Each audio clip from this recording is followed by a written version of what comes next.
Classic vanilla cupcakes. Wow. Hi हाथीज, welcome to reality kitchen by Sujata Taneja. कैसे हो आप? अब तक तो ये आपको पता चल ही गया होगा कि आज की रेसिपी बिगनर्स रेसिपी है। जी हाँ, बहुत ही बेसिक और सिंपल रेसिपी है ये एगलेस क्लासिक वेनिला कपकेक्स की, जिन्हें मैं बिना किसी ओकेजन के जब मन करता है तब बेक करती हूँ।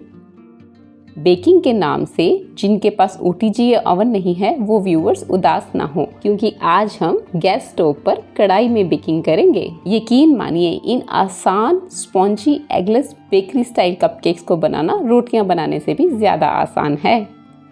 वैसे तो बिना फ्रॉस्टिंग के कपकेक्स को मफिन्स कहते हैं, लेकिन आप बहुत टैलेंटेड हैं, मुझे पता है। इनकी फ्रॉस्टिंग करके इन मफिन्स को कपकेक्स में कन्वर्ट कर ही लेंगे। लेकिन रेसिपी में आगे बढ़ने से पहले अगर आप मेरे चैनल पर नए हैं तो सब्सक्राइब का बटन दबा दें और बेल आइकन दबाना बिल्कुल ना भूलें, क्योंकि बेल आइकन दबाने से आपको मेरी न्यू रेसिपीज़ के नोटिफिकेशंस मिलते रहेंगे। और पहले इम्पॉर्टेंट टिप के साथ स्टार्ट करते हैं, जो कि आपको पता ही होगा कि बेकिंग में सभी इंग्रेडिएंट्स रूम टेम्परेचर पर ही लेने चाहिए जब तक रेसिपी की कोई स्पेसिफिक डिमांड ना हो। और दूसरा, बेकिंग मोल्ड्स को रेडी कर लेना चाहिए ताकि मिक्सिंग के बाद बैटर ऐसे ही पड़ा ना रहे। आप इस तरह की छोटी छोटी कटोरियों को ग्रीस करके या उसमें कपकेक लाइनर्स लगाकर भी बेक कर सकते हैं। और सही नाप के लिए इस तरह के मेजरिंग कप्स एंड स्पून्स में जरूर इन्वेस्ट करें। तो हम सबसे पहले मैदा लेते हैं, बेकिंग पाउडर लेते हैं, बेकिंग सोडा और साथ ही साथ एक चुटकी नमक लेते हैं। ये एक चुटकी नमक स्वीटनेस बैलेंस करता है। ये तो हुए हमारे ड्राई इंग्रेडिएंट्स। इनको इस तरह से टैप करते हुए छानना है। ड्राई इंग्रेडिएंट्स को छानने के लिए इस तरह से किसी स्पून या किसी और आर्टिकल का यूज नहीं करना है। ड्राई इंग्रेडिएंट्स छानने के बाद एक साइड पर रख देते हैं। इजी एक्सेस के लिए कुछ भी बेक करने से पहले सभी इंग्रेडिएंट्स को इस तरह से किचन प्लेटफॉर्म पर निकाल कर रख लेना चाहिए। और अब एक दूसरे मिक्सिंग बोल में बिना स्मेल का ऑयल लेते हैं, घर की जमी हुई फ्रेश गाढ़ी दही लेते हैं, मिल्क ऐड करते हैं और साथ ही साथ वेनिला एसेंस ऐड करते हैं। बहुत ही कमाल की रेसिपी है ये। इलेक्ट्रिक बीटर की भी ज़रूरत नहीं है हमें।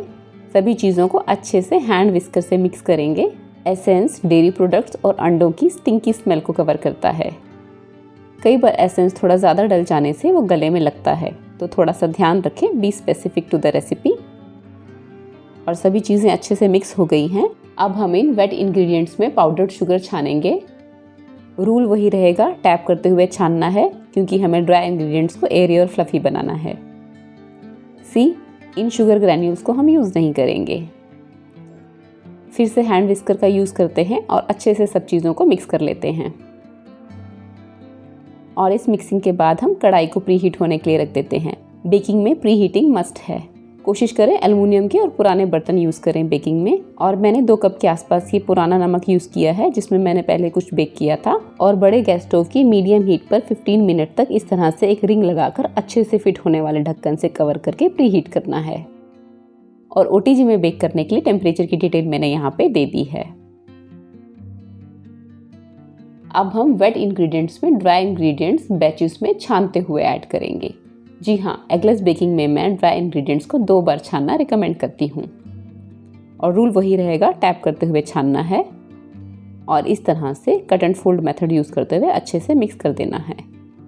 मिक्सिंग में हमें ध्यान रखना है फ्लावर पॉकेट्स ना बने। अगर फिर भी फ्लावर पॉकेट्स बनती हैं तो स्पैचुला से इस तरह से प्रेस करते हुए हल्के हाथों से मिक्स करते रहेंगे।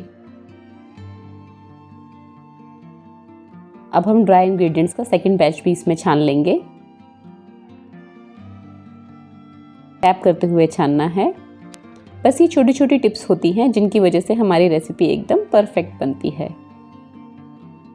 ये तो आपको मालूम ही होगा, इस तरह से बीच में से फ्लावर को कट करना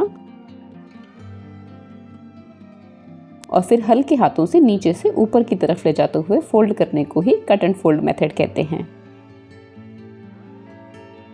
तो हमने इस तरह से सब चीज़ों को अच्छे से मिक्स कर लेना है।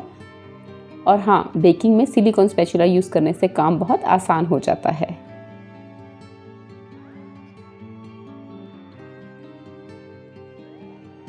ये टेक्सचर मुझे मिला है, लेकिन मुझे ऐसा लग रहा है कि 1 टेबलस्पून मिल्क और ऐड करना चाहिए।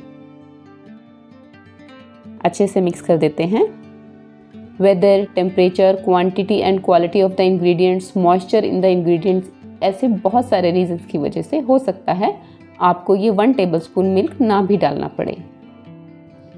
ये रेसिपी इतनी आसान है कि एक बार आप अपने बच्चों को सिखा देंगे तो वो नेक्स्ट टाइम से खुद ही बेक करेंगे ये मफिन्स। सी, इसे कहते हैं सिल्की टेक्सचर, रिबन कंसिस्टेंसी, यही हमें चाहिए। और ये कप मैंने जो ऑयल के लिए यूज़ किया था ना, ये ऑलरेडी ग्रीस्ड है ऑयल से, इसीलिए मैं इससे मफ़िन लाइनर्स को फिल कर रही हूँ। ये मैंने 10 इंच वाले मफ़िन लाइनर्स लिए हैं। 3/4 लेवल तक फिल करेंगे और हल्के हाथों से टैप करेंगे। वैसे ये सिलिकॉन मोल्ड है, लाइनर नहीं भी लगाएंगे तो भी चलेगा। और अब हमारी कढ़ाई भी प्रीहीट हो चुकी है। इस समय कढ़ाई बहुत गर्म होती है, ध्यान से हैंडल करना चाहिए। क्योंकि ये सिलिकॉन मोल्ड है तो मैंने नीचे एक एल्युमिनियम का ढक्कन लगा दिया है। कढ़ाई में हीट अच्छे से डिस्ट्रीब्यूट हो उसके लिए ये गैप होना बहुत ज़रूरी है। बड़े वाले गैस स्टोव की लो हीट पर कवर करके हम इन कपकेक्स को 25 to 30 मिनट्स के लिए बेक होने देंगे। और बीच बीच में कढ़ाई का ढक्कन उठाकर चेक नहीं करेंगे, इससे सारी हीट बाहर निकल जाती है। और ये मैं आधे घंटे बाद चेक कर रही हूँ। हम एक टूथपिक टेस्ट कर लेते हैं। ये टूथपिक इस तरह से क्लीन आई, इसका मतलब ये परफेक्ट बेक हो चुके हैं। अब इन्हें एक वायर रैक पर निकाल लेते हैं और इस तरह से मफ़िन के बिल्कुल सेंटर में प्रेस करने से ये वापस अपनी शेप ले लेते हैं, स्प्रिंग की तरह ऊपर उठ जाते हैं। इसका मतलब ये अच्छे से बेक हुए हैं। 10 मिनट्स के बाद ही हम इनको डीमोल्ड करते हैं और 1-2 घंटे अच्छे से ठंडा होने के बाद मैं आपको एक बार नीचे से भी दिखा देती हूँ। देखिए कितने अच्छे से बेक हुए हैं ये, और जले भी नहीं हैं। क्योंकि ये ठंडे हो चुके हैं तो एक मैं आपको पील करके दिखाती हूँ।